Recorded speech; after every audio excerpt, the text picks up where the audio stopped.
All right, folks, let's take a look at the markets today. You know, Bitcoin is still hanging out at about $20,000. We've been here for the last 7 months. It's really actually incredible. At this point, I just want to see Bitcoin do something. Either pump up to 25 or dump down to 12. If you dump down to 12, I have a lot of altcoins I'm going to buy.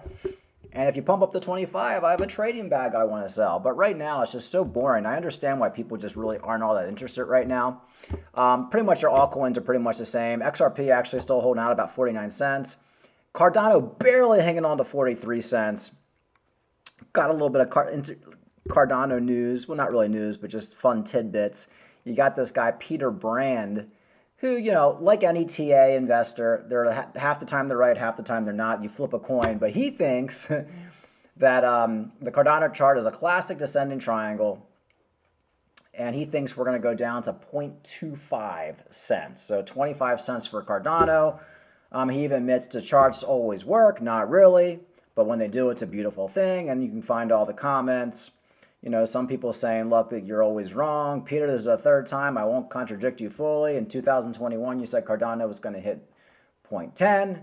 I replied it will go higher. It then went to 3.2. So, I mean, look, with these chart guys, it's like it's hit or miss. But the funny thing is, um, you know, in the same Google search, then you find an article that basically says Cardano price prediction: can Cardano hit $1 this month? So, folks, nobody has any idea at this point. Is Cardano's bottom 25 cents? Was it 38 cents? Anybody who tells you they know, they're lying. So all I know is Cardano's already down like 80, 90%. It's time to buy. If it goes to 25 cents, who cares? But my point is, it's just funny. This was in the same Google search. I got Cardano going to $1, and then Peter Brand, it's going to 25 cents. It's like, why do I even bother? Why do I even bother looking up Cardano news or any cryptocurrency news? Because nobody really knows. We're in a bear market, and this is basically how it goes. Crypto banter. You know, I've been talking about crypto banter for a while. I fully believe now he is completely an employee of Bybit. Um, if you watch his videos now, he kind of has everything logged of what he talks about. He has a whole section. So basically, what he's doing. Let me just break it down. What's going on with crypto banter? He's doing a trading competition, and the whole point of this competition is to get people to go on to Bybit. So it's basically, oh, we're doing a trading competition. That's all trade, and let's have fun. We'll do a nice competition, blah blah blah. But every time somebody signs up for one of these exchanges, he gets money, and every time somebody gets liquidated, he gets money. So just look at this as basically Bybit is holding a trading competition, and crypto banter is just the carnival barker trying to get people in. I mean, it started kind of small with him, just the occasional, oh, here, Bybit referral links and all that. But this guy is 100% Bybit. And now he also has another leverage trading exchange called BitGet. Now, BitGet, he is now promoting because US customers can use BitGet. With Bybit, you had to use a VPN or some other way because it's illegal in the United States. So now he's got the best of both worlds going. He's going to get all the foreign people wrecked and the U.S. people wrecked who don't want to use Bybit. And remember, 99% of everybody who loses leverage basically loses all their money. Crypto banter is probably responsible for getting the most newbies wrecked in crypto. I've been in crypto since 2017. In fact, I remember crypto banter in 2017 when Bitcoin just hit $20,000 and Tone Vays was coming out saying we've hit the top, we're going to dump, we're going into a bear market. All the smart money, even my stockbroker father-in-law was saying, look, we hit the top. Crypto banter was on CNBC still telling everybody we're going to $50,000, we're going to $50,000. Then we went into a bear market. He was still peddling it for 6 months, and finally CNBC got rid of him because he was just basically talking about bull market when we're at $5,000 Bitcoin. The guy has no gauge on the market. He's a professional salesman. He's a very good salesman, and that's where I'm going to leave it. And a lot of these salesmen do the absolute best when it comes to creating YouTube channels and peddling whatever they're peddling. So, but all this guy cares about doing is getting newbies to go on Bybit and BitGet, use your leverage, and basically lose all your money. I mean, if you don't lose all your money and you make money, he still makes money. My point is, he doesn't care either way. He just wants to get you screwed, and here he is talking about the stupid leverage. Inter on Bybit or on BitGet. The difference is that BitGet is open to US residents and US citizens. So if you want to be trading in the United States and you don't want to trade on Bybit, or because you can't trade on Bybit because you're not comfortable using a VPN, whatever the answer is, then you can also trade on BitGet, and both them are giving away the same prize money in the trading competition. So all you need to do is to click onto one of these. You'll get into the landing page, register. So register now. It makes me want to throw up. And remember, folks, in life you have the scammers who basically put a gun to your head and they take all your money, or I should say the criminals. You have the stupid criminals. Then you have the really, really smart criminals, the Ponzi criminals, who are very smart about how they get you to lose all your money. And that's kind of the world I put him in. Oh, this is a good picture right now. All of these guys are complete pieces of shit. Crypto Sniper was basically a carpenter before Crypto Banter picked him up. No idea what this guy was doing. And this guy's a 21-year-old kid. I mean, if you're over 25 years old and you're taking any advice from a 21-year-old kid, you got a real problem. I'm 40 years old. When I see a 21-year-old kid talk to me, I don't even listen to a word they say. I just flick them away. I mean, if you're an adult, how are you listening to children giving you crypto advice? So anyway, my point is, all this channel is trying to get you to go on Bybit and use leverage. That's their whole existence. So be very, very careful. And that's all I'm going to talk about for Crypto Banter today.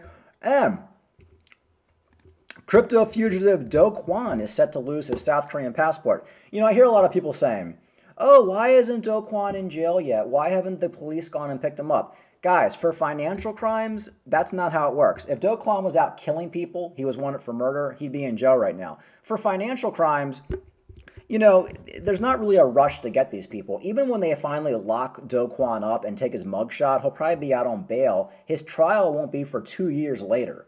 So it's kind of a slow process, but losing your passport is basically how it works. Once you lose your passport, you can't go anywhere, and then what they're trying to do is basically just force him to turn himself in, which he will eventually. He's just kind of delaying the inevitable.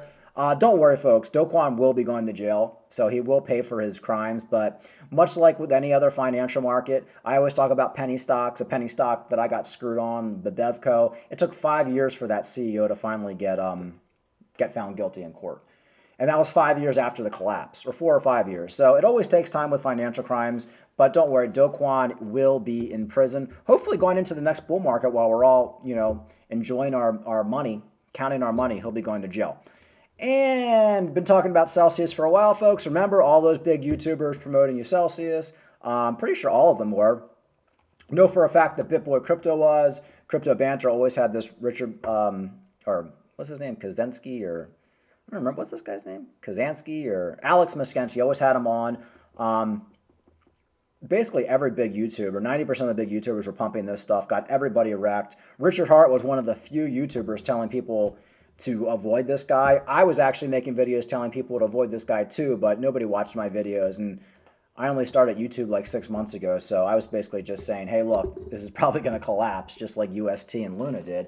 But my point is, we all know that Alex Moskensky took out $10 million before the collapse, but not just him. A lot of his executives took out money too, which was about over $40 million. So basically, when all the people saw that it was going to collapse, they basically took all your money out and basically just took it for themselves. So I do see this guy spending some time in jail, and probably the executives as well. As like I said, it usually takes a couple years. But my point is, all these big YouTubers pumping this guy, they were all getting paid for the referral links, and they got you all wrecked. Folks, be very, very careful, especially the newbies. A lot of newbies get into crypto. They follow Crypto Banter. They follow BitBoy. They follow the Lambos. They follow the shiny objects. Folks, that's not what you should be doing. They're the people that get everybody wrecked. All of their viewers are new viewers. People who have been in crypto for more than a couple years don't watch Crypto Banter. They don't watch BitBoy Crypto unless it's to make fun of them.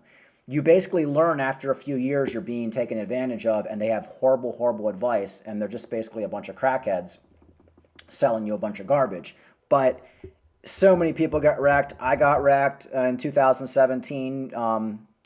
Honestly, I got wrecked in 2017 listening to guys like Crypto Banter basically saying the bull market was going to continue. He was one of the main guys I would watch on CNBC. He had a show out of South Africa on YouTube. I'd watch it all the time, and the guy turned out to be 100% crazy wrong.